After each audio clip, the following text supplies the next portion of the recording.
अपने मुल्क, अपनी सरजमीन से किसे मोहब्बत नहीं होती। इंसान किसी गैर मुल्क में जितना भी खुशहाल क्यों ना हो, उसकी ख्वाहिश होती है कि वो कुछ अरसा अपने मुल्क में अपने रिश्तेदारों के साथ गुजारे। जिब्रान भी एक लंबे अरसे बाद अपनी बीवी बच्चे के हमरा कनाडा से पाकिस्तान आया था। चचा के घर पर पुरजोश खैर मकदम हुआ।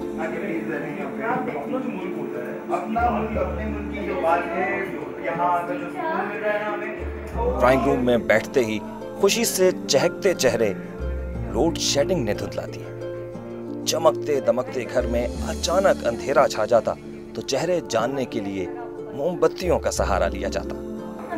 बहुत अच्छा। कुछ चीजें आज भी इतना टाइम गुजरने के बाद भी नहीं बदली।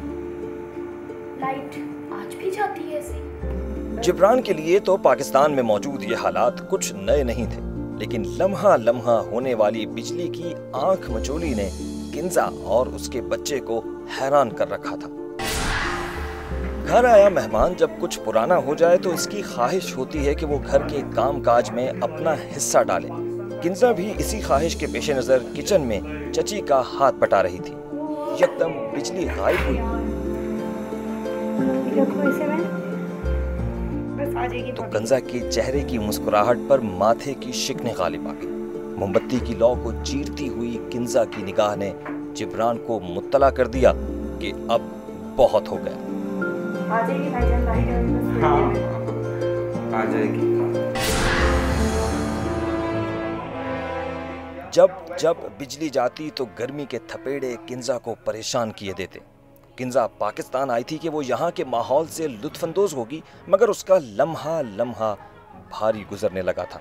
गोया मजीद अरसा पाकिस्तान में गुजारना उसके लिए मुहाल हो चुका था। लगवा लूंगा, मैं लगवा दूंगा। कब लगवाऊंगा? 2-3 दिन में लगवा दूंगा। 2-3 दिन करते 2 हफ्ते ले लूंगा मैं, 2-3 दिन के अंदर ले लूंगा। बच्ची की हालत देखिए कितनी बीमार है। कुछ नहीं हो रहा, मेरी बच्ची को कुछ नहीं हो रहा, तुम प्लीज रिलैक्स करो। हम यहाँ से वहाँ गए क्यों थे? सो एक रात उसने जिब्रान से वापस कनाडा जाने का मुतालबा कर दिया। अगरचे ये मुतालबा तल्ख कलामी की शक्ल इख्तियार कर गया, मगर फिर भी जिब्रान ने उसे तसल्ली दी कि वो जल्द ही वापस चले जाएंगे। जिब्रान, ये यहाँ अरसे से रह रहे हैं, इनको यहाँ रहने की आदत सी हो। अरे बाबा, मैं 2-3 दिन के लिए टिकट करवाता हूँ, चलते हैं। हाँ, मुझे यहाँ नहीं रहना, 1 मिनट के लिए भी नहीं रहना है। किसी पुरानी याद का दरवाजा खोलना हो या फिर किसी दावत पर जाने की तैयारी हो, सब कुछ मोमबत्ती की रोशनी में ही होना तय पाया था। बिजली के नाज नखरे उठाते उठाते ये मेहमान निढाल हो चुके थे, मगर उस पर एक कयामत उस वक्त बर्पा हुई जब जिब्रान ने किंजा को बताया कि उसे टिकट लेने में कुछ वक्त मजीद लगेगा। ये सुनते ही किंजा आपे से बाहर हो गई। मामला इस नहज पर आ पहुंचा कि अभी करो या मरो। चुप हो जाओ। एक मिनट के लिए नहीं रहेंगे। मुझे नहीं पता जिब्रान, कहाँ जाओगी? मेरी तबीयत हो रही है खराब। कहाँ जाओगी? मुझे नहीं पता, कुछ भी कर दूंगी। और मैं करने से पहले जो है ना, सोचती नहीं हूँ, मैं कर गुजरती हूँ। तुम्हारी तरह प्लान नहीं करती बैठ के। अच्छा, ये बात है ना, उठो, उठ जाओ, उठ जाओ। मैंने कहा ना उठो।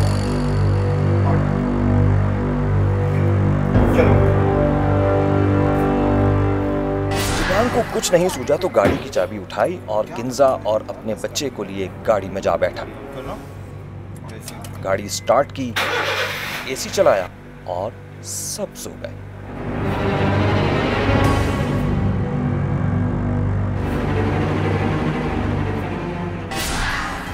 बिजली आने के बाद जिब्रान के चचा चची उनके कमरे में आए, मगर जिब्रान, किंजा और बच्चा वहां नहीं थे। तशवीश बढ़ी तो वो उन्हें देखने निकले। सीढ़ियों से उतरते ही क्या देखा कि गाड़ी स्टार्ट है और जिब्रान, किंजा और बच्चा गाड़ी में सो रहे हैं। चचा ने गाड़ी का दरवाजा खोला, आवाज दी, मगर तीनों में कोई भी नहीं जागा। और जागते भी कैसे? वो तीनों तो उम्र भर के लिए गहरी नींद सो चुके थे। यहाँ पे गैराज बंद है, लोग गाड़ी के अंदर हैं, एसी गाड़ी का ऑन है, और क्योंकि एसी गाड़ी का ऑन है तो वेंटिलेशन भी गाड़ी की चल रही है। इसका मतलब है कि गाड़ी जो गैस निकालेगी बाहर, वो गैस घूम फिर के वापस गाड़ी के अंदर आ जानी है। अब ये गैस कार्बन मोनोऑक्साइड है। बुरी बात इस गैस की ये है कि ना तो इसकी कोई बदबू है, ना इसका कोई कलर है, ना ये आपको इरिटेट करेगी। बहुत आसानी से ये आपके जिस्म में जा सकती है। और क्योंकि यहाँ ये वो लोग सो रहे हैं तो उनको पता भी नहीं चलता है कि किस तरह उनकी सांस के ज़रिए ये पॉइजनस गैस उनका जिस्म का हिस्सा बनती जा रही है, और उस नौबत तक ले आई कि इन लोगों की सांसें बंद हो गई।